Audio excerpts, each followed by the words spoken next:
banget gak sih? Lagi hujan gini, tapi rasanya panas banget. Padahal dulu kalau hujan itu adem banget kayak adem sari. Kayaknya sih kalau dilihat-lihat setiap hujan tuh kadang panas, kadang dingin. Kayaknya ini salah satu tanda pemanasan global. Yuk sama-sama kita bahas apa itu pemanasan global. Bayangin, masalah-masalah kayak gini datang dari satu sumber aja.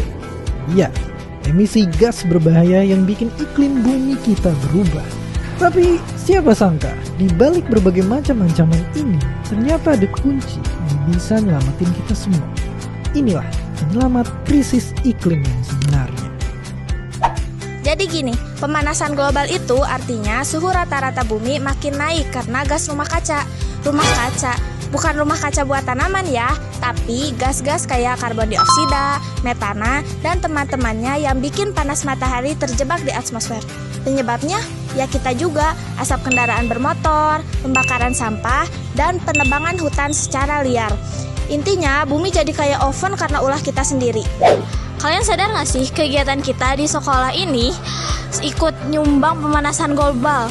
Mulai dari motor-motor penuh kayak gini, terus sampah-sampah berserakan, lalu lampu kelas nyala tapi kelasnya nggak dipakai, nggak ada orangnya.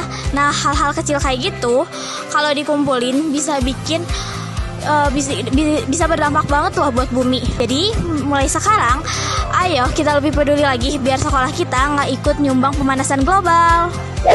Sekarang cuaca tuh lagi sering banget berubah kan. Pagi panas banget, siang hujan, terus sore mendung. Itu karena suhu di bumi makin naik. Akibatnya es di kutub mencair, air laut naik, dan banjir makin sering terjadi. Udara juga makin kotor yang membuat kita gampang gerah dan tanaman makin layu. Kalau dipikir-pikir, bumi itu kayak lagi demam. Dan kita harus bantu buat nurunin panasnya. Gak usah nunggu besar buat bantu bumi. Cukup dari hal-hal kecil aja kita udah bisa bantu bumi. Misalkan dari menghemat listrik, bawa botol minum sendiri, merawat tanaman, atau kalau misalkan rumah deket gak usah pakai motor, jalan kaki aja biar sekalian olahraga lumayan. Nah, dari hal-hal kecil ini mungkin terlihat kecil, tapi kalau misalkan semua orang melakukannya, ini efeknya besar banget. Kita gak perlu nunggu proyek besar dulu buat mulai. Misalnya bikin program kecil di sekolah, hari tanpa motor, atau lomba hemat listrik, atau sesimpel mengajak teman untuk buang sampah di tempatnya. Karena perubahan besar dimulai dari hal-hal kecil yang dilakukan oleh bersama.